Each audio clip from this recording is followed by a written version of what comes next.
introduce Paula Jo Broadfoot, DVM. She goes by PJ. She attended Kansas State University and graduated with a Bachelor's of Science degree in Animal Science and Industry and an emphasis in genetics. Dr. Broadfoot participated in the K-State Horse Club, the rodeo team, and barrel racing, and this is important, she was named Kansas Paint Horse Queen and Miss Congeniality. Yes. She graduated cum laude from Kansas State University School of Veterinary Medicine in 1981 and married her classmate Jeff, with whom she has 4 children and 3 grandchildren. I've got 4 now. Oh, 4 grandchildren. 3 weeks old. Dr. Broadfoot started her own practice in Van Buren, Arkansas in 1982. Like the year after you graduated? That's crazy. Yeah, well, it's a long story. She's a member of the CIVT faculty with offerings in Chinese herbal medicine, Western herbal medicine, veterinary, holistic nutrition, evidence-based complementary medicine. With that, help me welcome PJ. Thank you. We're going to have to shorten that introduction. I'll never get through all my slides. So, if those of you who were here, I came in at the end of the last lecture, you know it's a big subject. It's not nearly as simple. It's not just genes. So we're going to try and cover as much ground as we can. There's a lot of theories, and we're just going to, actually we're going to focus on my favorites because there's a ton of them. But it's estimated that 42 million dogs, 1 in 4, and actually that has increased, and 20 million cats in the US will develop cancer. It's 1 in 2 in people, 1 in 3, so it's really skyrocketing. Pets are often used as a model for disease, and we share the same environmental risk factors, obviously, so we'll talk about a few things. I like to start with cases sometimes. This is actually a simple case. It was a dermal cyst, diagnosed as a cutaneous mast cell tumor, the typical circumscribed, raised, firm, soft, ill-defined mass. They can feel like a lipoma sometimes with normal overlying skin, but this one was a little more obvious. So it was a spayed boxer mix, diagnosed elsewhere with mast cell tumors. She'd had multiple excisions with recurrence. She'd been on a non-steroidal, an antihistamine, and got something for her gut. So when she came in, she was a really happy, typical boxer, a little overweight. So we changed her to a protein-based, low carb, no carb. Those of you that were in the last lecture kind of got a better view of that. We did a blood therapy, Viscum comp, coenzyme comp, and ubicine, and that was actually a very simple autosanguis. I'd probably do histominum also, I would consider that. Viscum comp is, Viscum is based on mistletoe. So, and then the coenzyme and ubicinin are mitochondrial catalyst. If you were in Dr. Billinghurst's at the end of his last lecture, he talked about mitochondria. There are several mitochondrial catalysts in the heal remedies. And then we sent an oral cocktail as a blood therapy, which we cannot possibly cover in this lecture, but it's body-specific immunotherapy. And it's very simple. It's a few drops of blood will do an autosanguis. So we sent her home. The autosanguis injection, part of that goes into the oral cocktail. And apis, lymphomyosat, gallium, ginseng, and phosphor were the things that we used on this dog. Because phosphor for the ATP, because one molecule of phosphorus will catalyze a huge amount of ATP. Resources, canine cancer, and we gave her quercetin for the histaminic. So responded well to the therapy. The mass is reduced, and she was much more comfortable. But we lost this particular dog to follow up. But it's at least an encouraging look at other things you can do. So we are not going through all of these. We are going to pick some of them, and I'm not going to read through them because it would take half of the lecture. But lots and lots and lots of theories as to the generation of cancer. You know, and I kind of like to look at cancer as we're looking at the cancer through a walled garden, and we're all looking through a different window. So we all have our own theories, but we're just looking at a different aspect of it. They're probably all components of cancer. We're just looking at it in different areas. So genetics is what has been kind of dominated the thoughts for a long time. Cells begin uncontrolled division and start multiplying. Causes can be, there can be a lot of causes. And we're going to talk about some of them today. Pesticides, chemicals, herbicides, toxins, pollutants, radiation exposure, drugs, hormones, viruses, nutritional deficiencies, adverse reaction to vaccinations. Age can be a major factor, and a big part of that is failure of immune surveillance. And we know that there are dogs that tend to be cancer prone. Golden retrievers coming to mind as one of the worst, Rots, Labs, Boxers, German Shepherds. So the chemical theory is that contact with carcinogens creates inflammation, which changes enzyme systems, denatures cells, and then you start seeing action on chromosomes, and then that leads to neoplasia. That is only part of the thing, but like for example, skin cancer, those people who work with tar, asbestos is another one, insecticides, pesticides, and mesotheliomas. Recently, glyphosate in lymphomas. So IARC classifies carcinogens that set the stage for cancer based on how much they change the cell. Arsenic is slow-acting. Chlorine, which is in all of our water, can neutralize vitamin E and alter the microbiome. Can't leave the microbiome out of the equation. Fluoride, which makes bones brittle and disrupts enzymes. They recently put fluoride in our water in Arkansas. I was so mad. They didn't ask any of us. And hydrogen sulfide, which is a byproduct of decay of organic matter. So environmental carcinogens, many, and you can see chlorinated water in bladder cancer, colorectal cancer. Bladder cancer in dogs can be, has been linked to pesticides. Leukemia, lymphoma, you can stick glyphosate in there right now. Childhood leukemia, also interestingly enough, childhood leukemia has been associated with C-section. For one reason may be that babies get the microbiome of the operating room, which is skin. They don't get vaginal microbiome. So they're starting to do vaginal pessaries and swab the babies with vaginal microbiome. So lung cancer metastases, lung cancer, so you can see there are a lot of those. And testicular cancer, interestingly enough, you see a lot of younger men with that. Organic pollutants in utero. So I've been on a soapbox about glyphosate for a while, but one study of Roundup found that even diluted to 1/450th of its normal strength was enough to change the DNA in fish. And it's everywhere. It's in our runoff, it's in our water. You can't get away from it anymore. So if somebody wants these websites later, you can contact me. So deaths due to thyroid cancer, parallel use of glyphosate. Deaths, kidney and renal pelvis cancer, parallels use of glyphosate. So you can't drop that out of the equation, can't ignore it.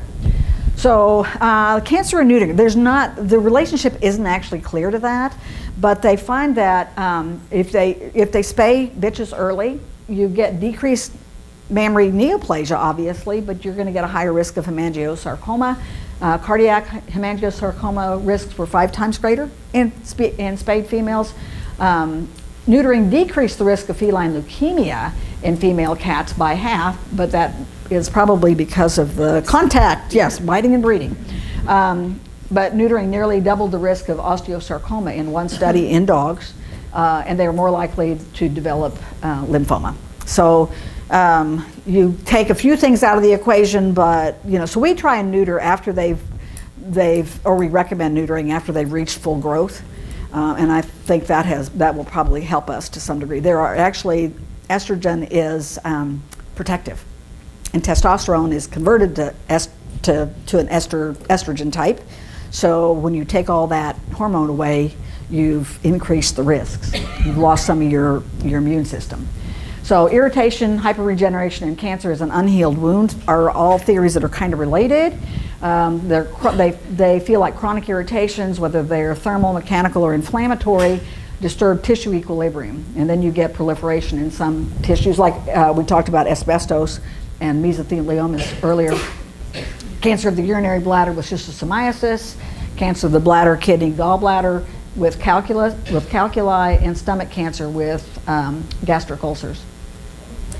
So they share cancer shares a lot of features as far as in terms of tissue regeneration, including immune response, cell proliferation, cell migration, tissue remodeling, and cell death. Interestingly enough, that cancer shares some of those characteristics also with the microbiome, with microbiota. Cancer is an aberrancy of the physiological processes of wound healing. So like you look at dogs with osteosarcoma, often there was damage to that bone in that area at some point in time. So the nervous theory was irritation-induced tumors may develop in areas in which normal functioning of nervous distribution. We'll talk about that a little bit because one of my favorite theories of cancer is the electrical theory of cancer. So MMPs are yin-yang pairs. That one protein turns off the process. They balance each other. So MMPs actually break down the matrix, the connective tissue surrounding the cells, and allow cells to wander. It's one of the ways that cancer gets around. So the tissue inhibitors, the TIMPs, rein in those MMPs, and they cut off the supply of migrating cancer cells. So higher amounts of MMP you're more likely to get metastases because it's actually preparing other tissues. We'll talk about that at it's called seed and soil, where it prepares other tissues for metastatic lesions. Radiation theory, the leukemia went way up after Hiroshima and Nagasaki. Thyroid cancer after radiotherapy, and at the turn of the century, they thought that they had found the cure to cancer using X-rays. Madame Curie herself died of radiation cancer, and sadly enough, that completely overshadowed John Beard's work, which is the trophoblastic theory of cancer that was generated about the same time, and we will talk about that at some point in time in one of these first two lectures. So radiation's pretty nasty. Exposure to UV radiation, sunlight, can cause squamous cell carcinoma of the skin. They link it with melanoma, and also leukemia. So, I already said. Actually, there was in Wichita where I lived, there was a doctor who radiated all his family prophylactically, and they all died of horrible cancers.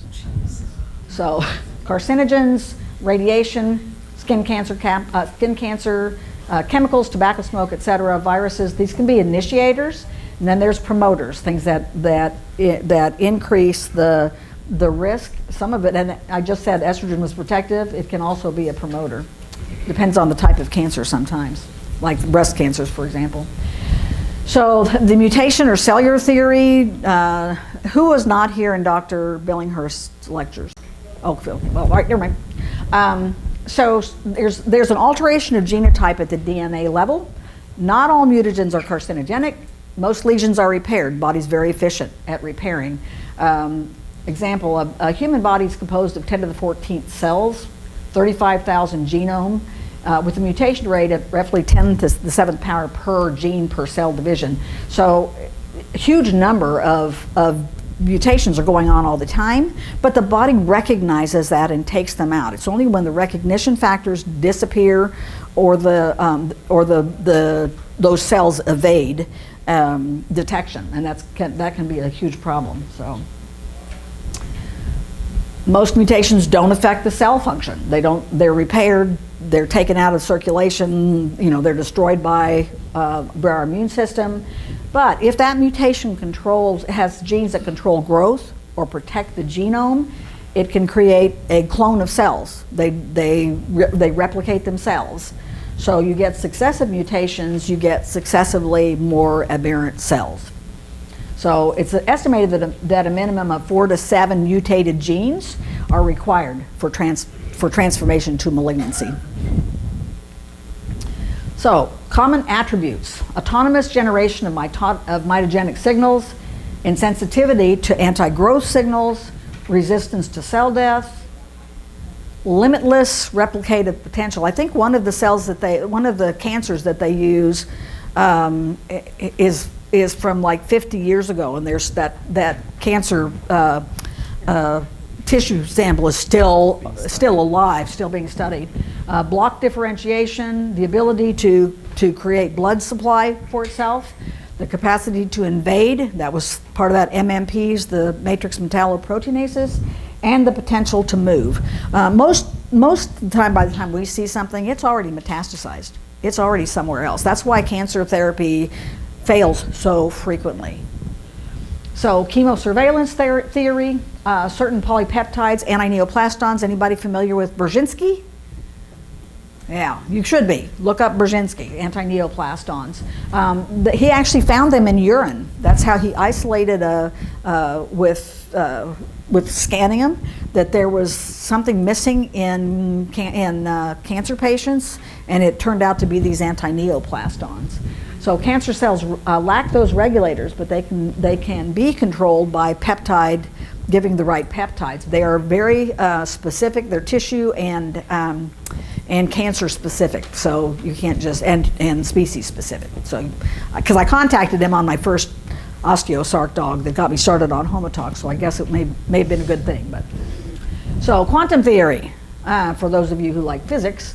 The information for producing cancer is contained in the DNA of all cells, but blocked from transcription. Once blocking nucleoproteins are removed, proteins are produced according to the code of normally blocked genes. There's more than 30 oncogenes that are actually known. Angiogenesis, we talked about that a second ago. Tumors feed themselves. They send out signals, they break down the tissues around them, and they ask for blood supply. That actually is part of the trophoblastic theory of cancer, and we'll cover that a little bit more. This one is of concern because, you know, as holistic practitioners, we tend to be very sparing in our vaccines.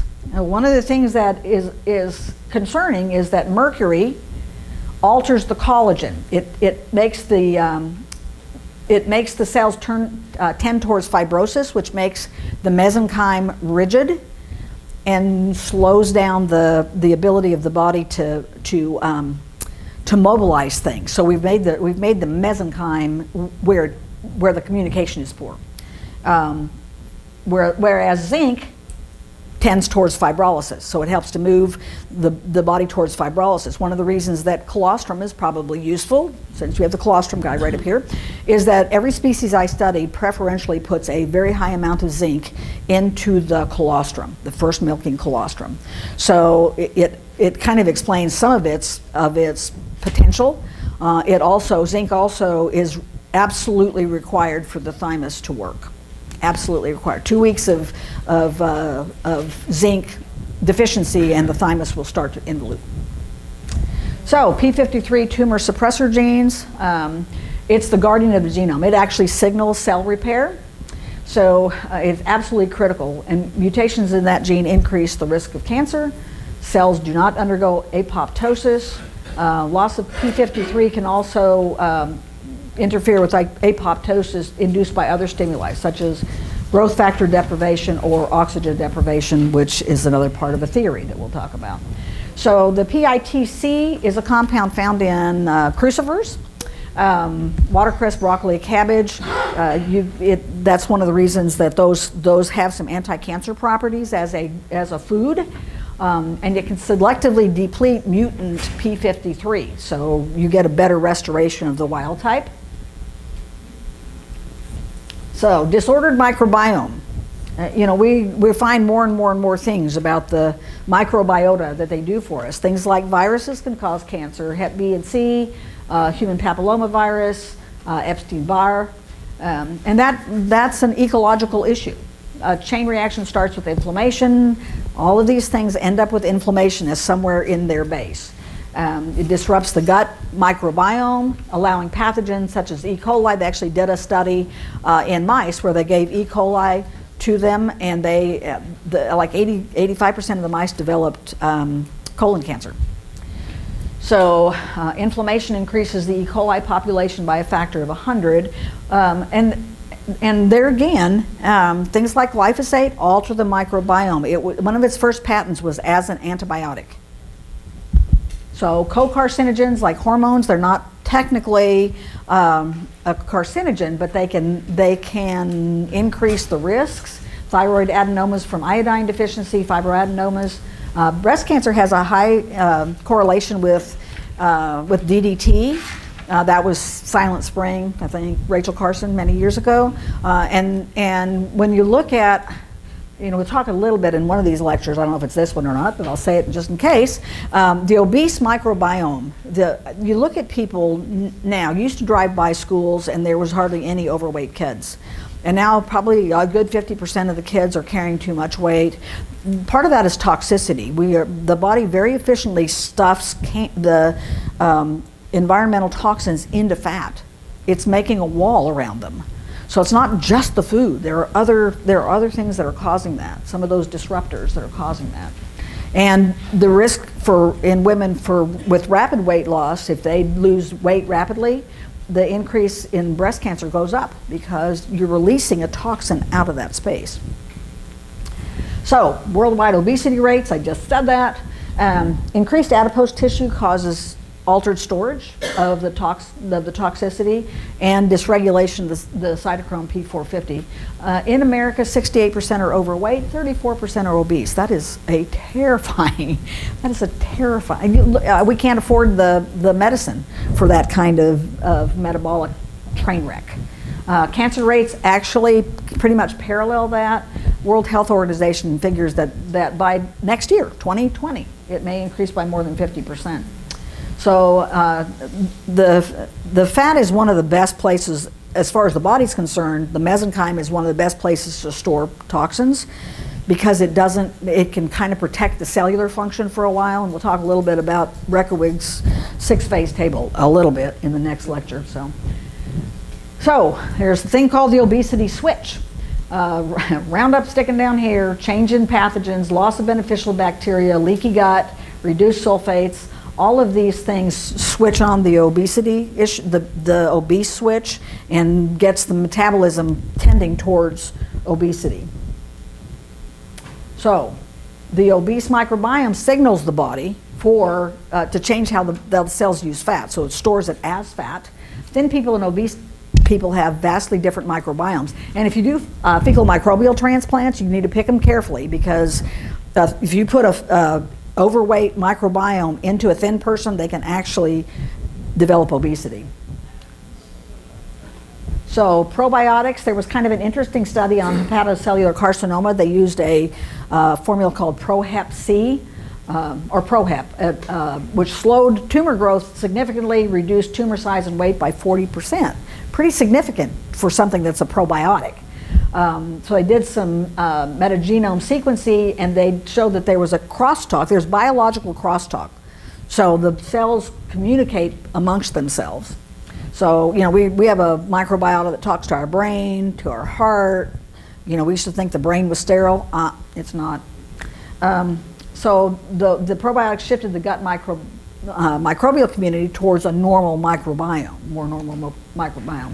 And some of those are known anti-inflammatories. So some of the ways that you treat cancer is to ramp down, naturally, if you can, ramp down the inflammation. That's why things like curcumin are so useful, because it's distinctly anti-inflammatory. There was a research journal article posted, a woman who did nothing except take curcumin for breast cancer, and she regressed her breast cancer. So bacterial metabolites. Are you familiar with Lumipet? Anyone familiar with Lumipet? It's kind of an interesting thing. This was developed by Zach Bush.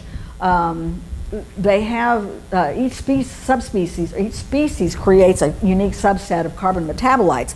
Lumipet is actually, and Restore, which is the human side, is a metabolite. I think it's called terahydrite or something like that. Terahydrite. And it helps to restore the cell-to-cell communication within the tight junctions. It helps to restore tight junctions, which helps with the glyphosate, the gluten, the inflammation, any number of things. It's a communication network. It's quite fascinating. So it's carbon backbone molecules with redox signaling. So it's not a probiotic, it's not a prebiotic. It restores some gut intelligence to tell the tight junctions to restore tight junctions. So it's kind of an interesting. We're just starting to use this, so I don't have a lot of clinical data on it, but it actually increases bacterial diversity without probiotics. So inflammation, we've just been talking about inflammation. Link was first proposed by Virchow in 1863 when he discovered white blood cells within cancerous tissue. So we've learned more and more about this topic all the time, but irritants and tissue injuries cause inflammation, and that increases proliferative capacity of cells, and then we end up with cancer, neoplasia. Microbiome, just to touch on a little bit more, estimated 100 trillion bacteria living inside the human body. I mean, they kind of outnumber us like 10 to 1. There's about 500 species in the gut of humans. They say that the gut microbiome changes about every inch of the gut. So our primary immune system, it produces B vitamins, vitamin K, amino acids, and fatty acids. I can tell you that one of my kids was a horrible behavior. It's a long story. We talk about him a lot. He did grow up into a pretty good kid, but he'd been on antibiotics for ear infections. Multiple antibiotics when he was little, had the tubes, went through all of that, and he was a train wreck for behavior. He was like Ricochet Rabbit, and after I started learning this stuff, I realized we had wiped out his microbiome. He wasn't making B complex vitamins. About 10 days on algae enzymes and probiotics. I had a different kid living in my house. I thought, what did he do with Burke? And they told me at daycare that I asked if they thought he was different, and they said, yeah, he's actually sitting in a seat and he's behaving. They thought he was sedated on Benadryl because he told them he was taking allergy. Oh. Not algae, allergy. So, but, it was an amazing transformation. So, probiotics can reduce GI inflammation, prevent colorectal cancer. So, that was the microbiome. Well, I didn't even give you time to look at that, but there's a lot. Look at the difference between what's actually our genome and what lives in our microbiome. It's a bunch. So abnormal growth patterns associated with carcinogenesis is involved more than increased proliferation. Growth factors, DNA damaging agents, microenvironment. The microenvironment is everything. Everything goes back to the milieu. Just because you couldn't see it on a slide 100 years ago doesn't mean it wasn't the most important factor, and we'll talk about that a little bit more in one of the other lectures. But chronic inflammation that involved microbes precedes development of a tumor site in up to 10 to 20% of cancers. That's a lot. So it can play a role in established tumors and in response to therapeutics. And actually, the microbiome, there are microbes that are critical to the usefulness of chemotherapeutic agents. There are some of them that require the microbiota to be metabolized to a form that is actually useful. Don't have time to go over that. H. pylori, associated with cancers of the stomach and esophagus.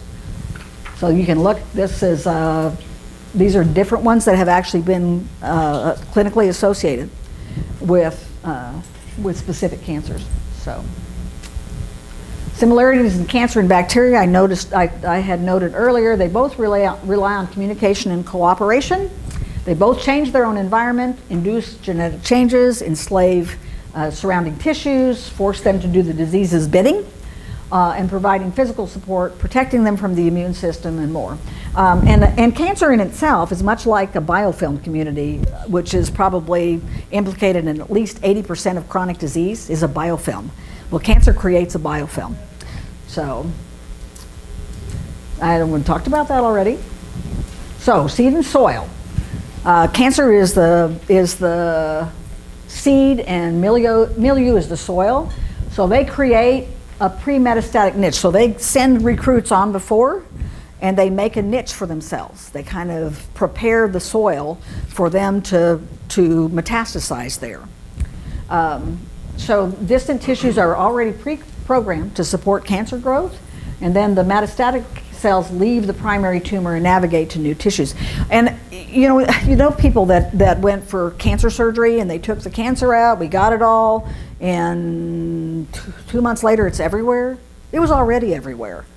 The cancer was, the primary cancers sometimes have a sparing effect. They are actually keeping a watch over those others, and when you take away the primary tumor, the others go, well, people say, well, the oxygen got to it. Well, oxygen actually helps kill cancer. So seed in the soil is a change in the tumor microenvironment. So cancer cells are the seeds, microenvironment is the soil. So fungal, there are several people that are really, really bright on this, and I can't for the life of me, I'm senile, I can't think of his name right now, but people who do the live blood analysis and stuff, Klinghardt, is it Klinghardt? Candida and other fungi damage immune systems because of chronic hyperstimulation and toxin secretion. So acetaldehyde, which is metabolized to ethanol, destroys enzymes needed for cell energy. And you get free radicals that can damage DNA. Here again, the DNA is the result, not the cause. It's the result of all of these other things happening. So you get fatigue. Cancer patients have a lot of fatigue. Inhibits the absorption of iron, which is probably part of the reason that things like ferriheme works with a sauna wave, is that because it's an iron production. There's iron that you're putting back in. So you get low oxygen levels. This goes into the Warburg theory that Dr. Billinghurst kind of alluded to in the last lecture. Antibiotics destroy the normal protective gut bacteria. So the fungal stuff they take over in the absence of good microbiome. So you get unchecked intestinal yeast and fungi, immune suppression, autoimmunity, and or cancer. So you need a probiotic that's actually capable of killing the candida and recolonizing the GI. So Lactobacillus and Bifidobacterium species are primary inhabitants. They've actually done a little bit of work on some of these. Strep thermophilus is a very versatile strain and also acts as a free radical scavenger. So fungi as a cause of leukemia, there was actually in 1999, 3 kids with leukemia went into remission with an antifungal cocktail that they were using to treat their candida. So they find that fungal spores are very common because cancer is very acidic, and fungi often will proliferate in cancer tissues. So bicarb is a pretty cheap therapy, but you'll see a lot of it on cancer stuff, is to take a teaspoon of bicarb half an hour before breakfast to alkalize the digestive tract. Fungi in foods can play a role, as children have regressed leukemia with diet change. Corn, soy, wheat, peanuts are often contaminated with mycotoxins, and humans consume on average from 0.15 to 0.5 milligrams of aflatoxin per day. I'm not going to eat lunch, I don't think. So major human virus, these are retroviruses, HBV, HCC, EBV, associated with a number of different cancers. The AIDS virus is Kaposi's sarcoma, I think, is AIDS. So you guys need this book. It will change your life. One of the reasons I think that the ketogenic diet does not work in all patients is that it is a sympathetic versus parasympathetic dominance.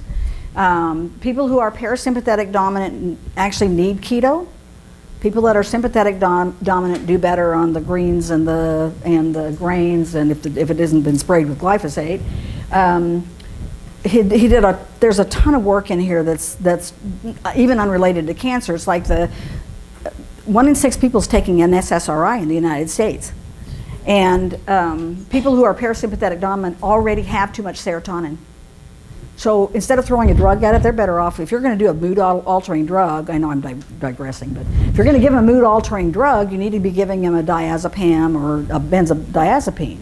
A serotonin reuptake inhibitor is the worst thing in the world that you can give to somebody who's already serotonin. You get serotonin syndrome. And psychosis is one of the things that happens with serotonin syndrome.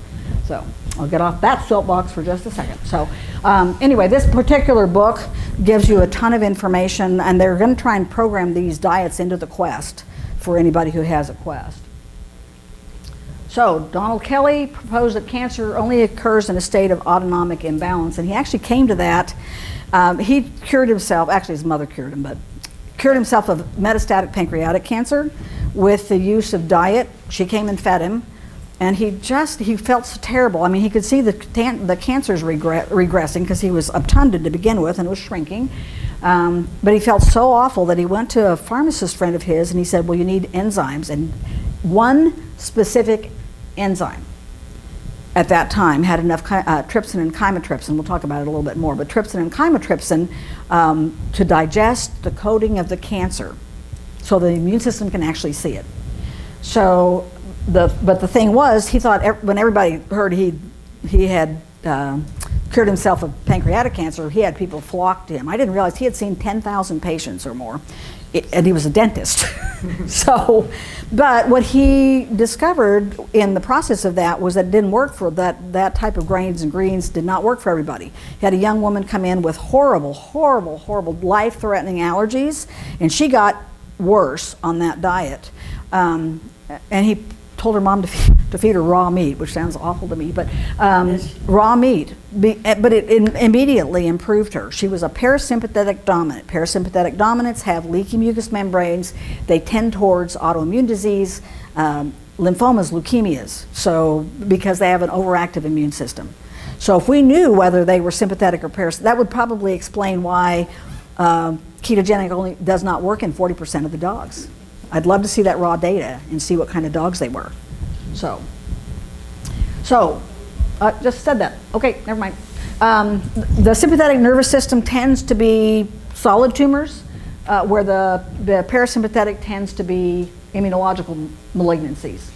So related states of dominance change your nutritional needs. Okay? See, I already covered that. All right, trophoblastic theory. This is one of my favorites. And Donald Kelly's work and Nick Gonzalez actually goes back to this. He was in the early 1900s, like 1902, he developed he was an embryologist, and what he discovered was that when the trophoblast stops its forward invasion, when the pancreas develops and starts secreting pancreatic enzymes. Otherwise, you get a trophoblastic type cancer, which is one of the most malignant type cancers. Unfortunately, like I said, he was overshadowed by Madame Curie. So what he called totipotent germ cells, and he was laughed out of existence practically when he tried to say that stem cells were everywhere in the body. The medical community just vilified him. Well, guess what? Stem cells every place in the body. So in embryology, totipotent means a cell is capable of giving rise to all types of differentiated cells. So if you find one out in the tissues, we didn't know about human embryonic stem cells until 1998. We didn't isolate any, at least. So stem cells are described as totipotent, and they do release HCG. So in other words, they are a trophoblast. They're like a embryo with a placenta.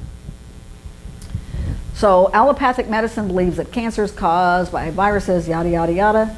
A number of cancer researchers believe that these factors are stimulators of this normal trophoblast-like pluripotential cells. So that's why you get rise to something that's not even related to that type of tissue that's come up from an embryonic stem cell. And it's because we've changed the milieu around that cell. So it's a mechanism, it's a survival mechanism. So pregnancy and trophoblasts, trophoblastic cells infiltrate the maternal tissue. The mesodermal cells are pluripotential, so the mesodermal cells can become anything. Okay. Some of these cells remain sleeping. They're dispersed through the body. Those are the embryonics, the tissue stem cells. When they are activated through genetic, environmental, nutritional, you start seeing a tumor mass similar to an invasive trophoblast. So it bears a marked resemblance to the cells that normally surround a healthy embryo. Pregnancy and cancer are the only two biological conditions in which antigenic tissue is tolerated by a seemingly otherwise intact immune system. So trophoblast is covered by a coating. I said something about biofilms earlier. It's like a biofilm. It's a slime. It gives it a negative charge. Negative charge is also on the white blood cells. So what happens? Killer T cells are repelled. So same type of coating is found on cancer cells. So enzymes. So the trophoblast is stopped, as I said earlier, in its forward motion by pancreatic enzymes. That's when the body starts kind of defining that as a separate organism. If enzyme production fails and inhibition does not occur, you can get a choriocarcinoma, which is a hugely invasive type of cancer. So amylase is a pancreatic enzyme found in the plasma of normal adults, and it's particularly high in pregnancy. Similar in white blood cells, it digests carbohydrates and glycogen. The proteins that have been expressed by the mother-father hybrid are unmasked, so you get potentiation of the immune system against it. Sialic acids act on the hormone HCG, and amylase potentiates the trypsin. So some of the enzyme therapies use amylase, trypsin, chymotrypsin. You have to have active trypsin and chymotrypsin. That's really the critical thing. So trypsin and proteinases. Trypsin, a tumor is made up of living right-handed, I always get my rights and lefts mixed up. So right-handed proteins, the trypsin goes to the tumor. The cancerous tumor makes an enzyme they call malignin, which is the mirror image of trypsin. Malignin digests organs and tissues of the human body as its food. Trypsin will only digest the protein of the tumor. So it recognizes right-handed proteins, right-handed living proteins, left-handed cooked proteins. What do you mean by that? Well, ask me afterwards, okay? Because otherwise you're going to miss part of this. So they did a trypsin study, Jensen's mouse tumor. After 10 days of treatment, one trypsin mouse was found dead. Every single cell of the tumor was in degeneration. After 22 days of treatment, one of the control mice died of its tumor. The second trypsin mouse was killed for microscopic exam. When Dr. Kelly started doing the enzymes, he got really toxic. And his mother finally talked him into doing coffee enemas. How she knew about that, who knows? That was quite a while ago, but it used to be in the Merck manual. And once he started doing the coffee enemas, he was having tumor necrosis syndrome. So the skin around the trypsin's mouse tumor was in necrosis. The tumor in the control mouse was as large as a man's thumb. And the second one was the size of the lentil and was in advanced degeneration. So the enzymes are fabulous it's a great thing to add. All right, right hands and left hands we just talked about. So I'm not going to get through it otherwise, but trypsin is very effective at breaking down living right-handed proteins. So trypsin, so you have to have live trypsin. The one we use is ARG. It's from Advanced Allergy Research Group. There's one even better than that, but I have tried and I've not been able to get it. Is that called advanced trypsin? No, it's called pancreatic enzymes. Once proteins are unmasked, the plasma proteases attack specific peptide linkages. So the killer T cells then have a chance to attack the tumor. Requires about 9 months of continuous action. It's harder now because the foods are not as good as they were when Kelly was working. Save it later. But you're just giving it on empty stomach though, right? You're not giving Yes, you give it on an empty stomach, absolutely. If you give it with food, it digests food. So you give it between meals. We also give it late at night before bed. So enzymes and immune effect. In one study, a group of Swiss mice had a 260% increase in antibody production just by adding 2% pancreatin to the diet. Another study on humans demonstrated that proteolytic agent increased T cells, and that's marked in older ages and in patients with malignant disease, so immune enhancing. So AMAS is a cancer marker.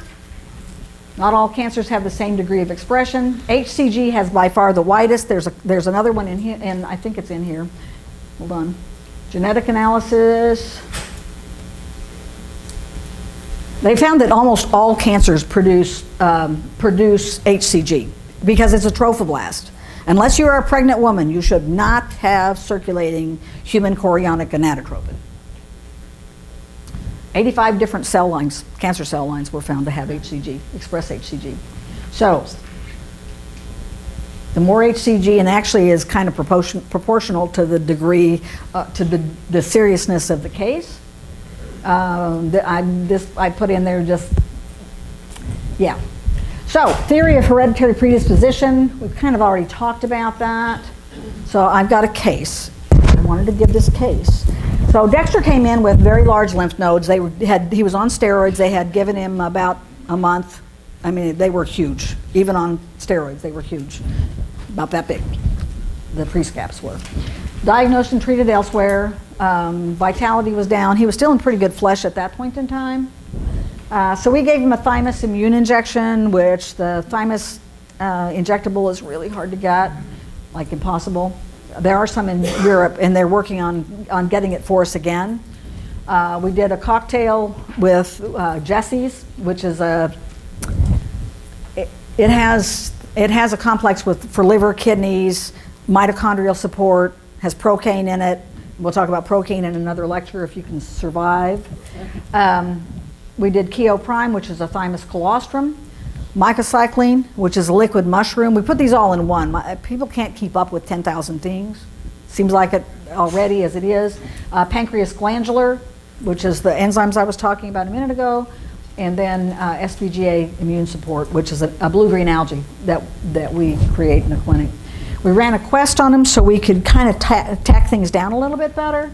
And based on that, you can actually imprint the homeopathics into the solution. Those of you who aren't familiar with Quest, go by their booth. It's pretty remarkable. So we added, based on the Quest, we added these cardiac Rabvac, Lymphosac, tumor suppressor. And Rabvac is a rabies vaccine no-so. And he tested rather strongly for it. They actually tell you how strong things are when you put them on the test plate, whether they're causal chain or maintenance. Dimethylglycine, Keo Prime, and then we did, based on that, we did a thymus injection with glyoxal, procanum, regressin, D1, AHVMA, and Jesse's, and we gave it actually in the tumor. And I'll talk a little bit about, if I get a second, I'll talk about those things in just a minute. So based on that test plate, we actually ran the heartworm Lyme anaplasma. He was positive for Ehrlichia. He also tested very well for Indole 3, EC, Panicure, which we'll talk about in another lecture. Who would have thought a wormer would be anti-cancer? The arthritis, the algae, we have several algae, and he tested positive for several of them. And Wobenzyme, which we gave at night. That's an anti-inflammatory. Everybody familiar with Wobenzyme? Anti-inflammatory enzyme. It's very nice. I like it a lot. So at 1 month, the owner had discontinued steroids. She decided she wanted to opt to do the SonaWave, which is a hyperthermia. We'll talk a little bit more about it in another lecture. But we did the intratumoral injection. We ran the Quest every time this dog came in, and he shifted every time which of the immune modulators to put in with the thymus extract. He ran a very, very high fever the next day, which the owner was panic-stricken, and he didn't feel very good, and she was going to take him to put him to sleep. Fortunately, in about 24 hours, he had resurrected and was up and running. And she had taken him off of steroids, and the cancers shrunk after she took him off of the steroids and with the therapy, which I've never seen. I've never seen a dog with lymphoma ever come off of steroids and have the tumor shrink. So she came in about 2 weeks later, 2 or 3 weeks. We injected him again, had different therapies or different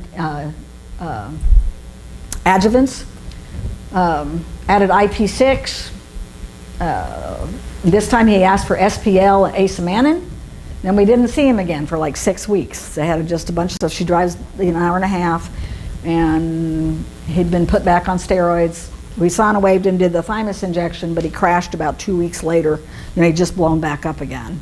So that's kind of the way it works a lot of times with alternative therapy, is that they do really, really, really, really well, and then they crash. But this dog went 6 weeks between therapies. I'm done. Hard to believe. See? Whoa. I made it.